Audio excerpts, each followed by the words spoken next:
Good afternoon, folks, and welcome to the tying dungeon. It's not such a dungeon, such a bad place to be on this afternoon. After a long, dry winter, we're experiencing blizzard conditions here now. Inconvenient, but it won't last, and I hope that we get some kind of moisture out of this, and that it signals perhaps the end of an awful drought that we've been enduring for a number of months, if not years now. Uh, the the fly that we're going to tie is a blue-winged olive emerger. That's when the weather cleans up around here. Within a month, you'll be seeing these all over our area streams.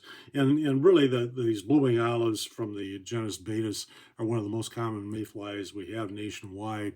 I'm sure they're in your area somewhere somehow.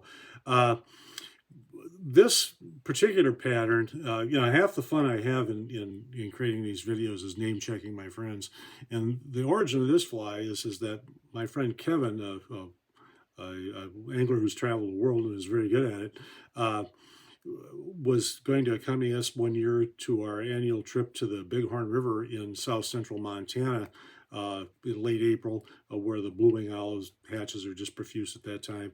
And Kevin was poking around in the closeout bin of a major outdoor retailer, and he found these funny-looking little flies, and with a Krystal Flash wing, the shiny, glossy wing.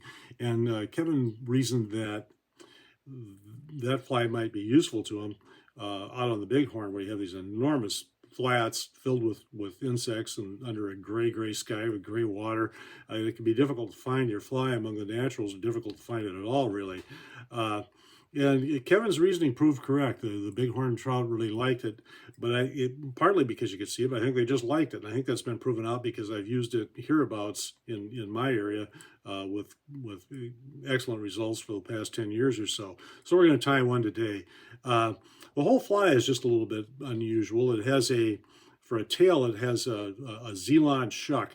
These insects, when they're ready to emerge from the river bottom, will rise to the top, split open that nymphal shuck, their nymphal exoskeleton, begin to crawl out of that, wings will unfold, and then they'll eventually fly away. Some of them get stuck in the shuck or a little bit slow to lose that shuck, and they're sort of trapped on the water, and trout predators that they are tend to key in on that they have an easy victim ahead of them, perhaps.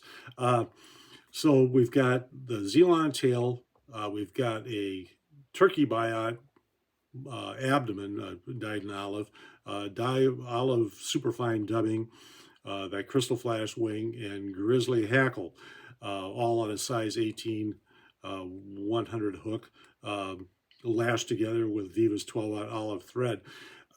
I discovered, I've been tying this fly for a good 10 years, and I discovered in trying to create a video for you folks that there's some challenging materials involved here. The Krystal Flash is not a natural kind of winging material, so you've got that to deal with.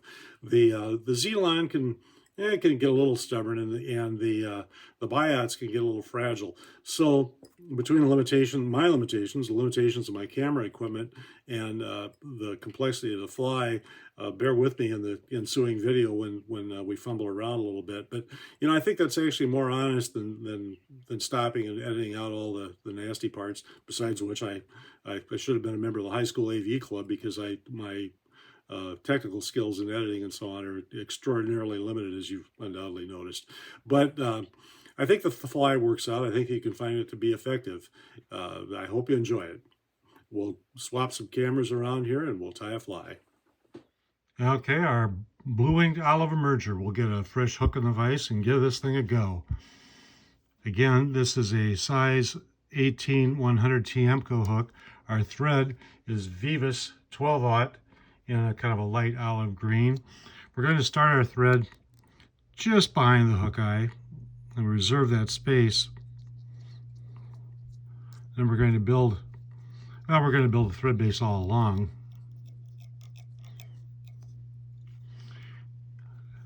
Trim away our excess. Then we're going to come back up front. What we're going to do here, we're going to tie in our Krystal Flash wing first. And to do that, we're going to make a little bit more of a thread bump, something for that to bite against. you're going to find that the Krystal Flash is a kind of an obstinate winging material. It's stiffish and doesn't like to behave real well. But let's fight our way through it here. I think that I found that the best way to take care of this is to double it around the thread, the working thread. Bring the thread up, bring it down. Take a couple of wraps about as tight as you possibly is practical with it, and then begin to post it up. You're going to have to forgive me if this takes a bit and if the camera gets a little bit shaky here. Ideally, you'd have a gallows tool for this, but since I don't, we're just going to struggle along here. It's basically a matter of drawing the thread up and around that post.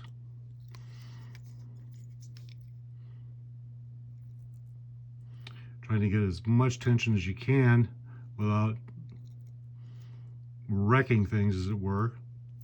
That's probably going to be tall enough, high enough post for this little fly. And as I said, it sometimes helps to put a little thread dam front and back here too. You can see how I've tipped that wing back by doing that. I can get it balanced up here. There we are, that's better. And with that, I think we're going to head back to our tailing section. This is Zelon, crinkled Zelon in mayfly brown. Another sort of obstinate material. I found that it's best to trim the ends square as you possibly can to start with, and then you can start a little bit long. By the way, this is probably about half the shank here. This is a size 18 fly, not particularly sizable, so we don't need a great deal of shuck, but that's your choice. Again, it's also your choice if you prefer another shuck material to Zelon. Feel free to employ that. And we're going to make our tail about the length of the working shank, something like that. Again, that could be trimmed in the field a little bit if necessary. Then we're going to take our biot body, yet another challenging material. I've had these on a wet paper towel for some time, hoping to soften them up a little bit to prevent them from cracking as we tie. We'll take a soft wrap here. I'm trying to place this so that you'll notice on any biot that there's a ridge on the biot, and I've got that to the bottom here in hopes that when we wind this, that rib will be exposed and we'll have a nicely segmented abdomen on this fly. Get our thread up and out of the way here for the moment. Swing that very carefully around the hook point.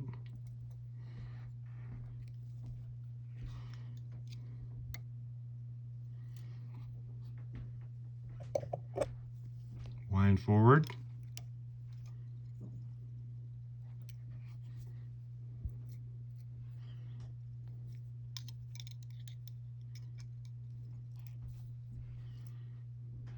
Wait for the Krystal Flash to spring out of the way.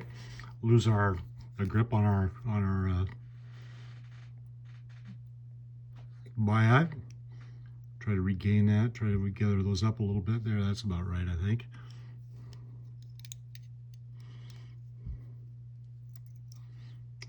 Another turn or two, and I think we're there. Having that Zelon underbody beefs up your abdomen just a little bit. But mayfly, or particularly blue-winged owls, Veevus, whatever you choose to call them, are fairly thin in their abdomen. They have a herky little thorax. My theory on that is that it takes so much strength and so much wing to get anything to fly, no matter the size of the insect. We'll trim our biot short. Get a couple more wraps of thread there. Secure that. Then we'll bring our thread all the way forward where we're going to tie in our hackle. I ought to have this hackle prepped. What you want to do with this hackle is we're going to trim along one side fairly close to the stem, about as close as we possibly can. And then we're going to trim just a short section here. And then we're going to take a bit of a break and do what I should have done earlier and apply just a tiny bit of super glue, the tiniest bit of super glue to that post. That'll help. That's a useful trick on almost any parachute fly, but it's almost mandatory with this with synthetics like Krystal Flash. It's the super weld nearly melts the plastic. It stiffens it up, helps lock it to the top of the shank as it bleeds down onto the post. And we're going to attach that.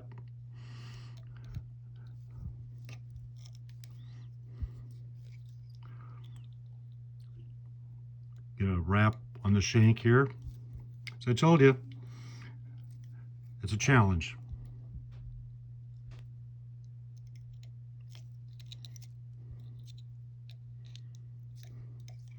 And we'll wrap around, tie that to the post, come back down,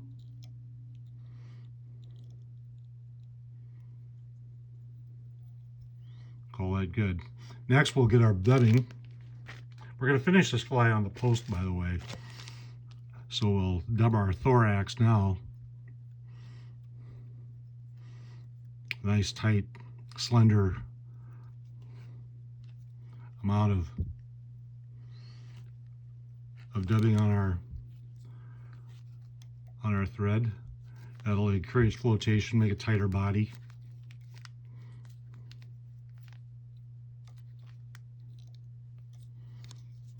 Couple more wraps. And just a little more. Again, they're a small insect, but olives tend to have a fairly robust thorax, so we'll build that up just a little further.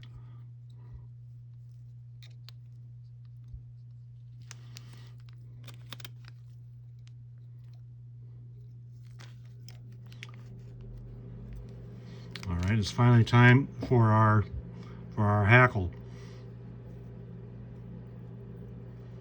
We want to try to get this so that we're winding on that short side.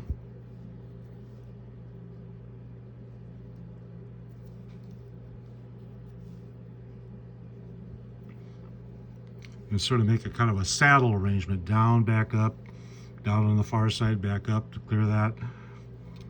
Then you'll notice I stop the thread on the back side to the rear. That means now I can just lift up my thread, catch that hackle stem,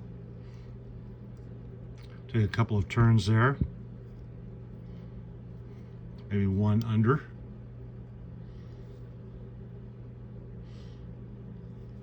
Then we're going to finish this off in a little bit of an unusual fashion too. We're going to take our super weld again and apply just the tiniest amount to the thread. And we'll sweep this up and change our angle. Perhaps you can see it better that way. We'll go around this just a couple of times and then pull fairly hard. You don't want to break your thread, but you want to pull hard. That'll set the super weld against the thread. I found this makes a tidier head than any kind of whip finish does. We can trim our thread short.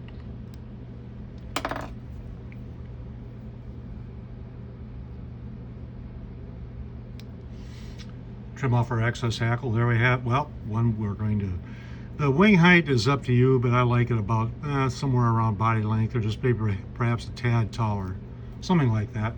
There we have it, our finished blue wing olive emerger.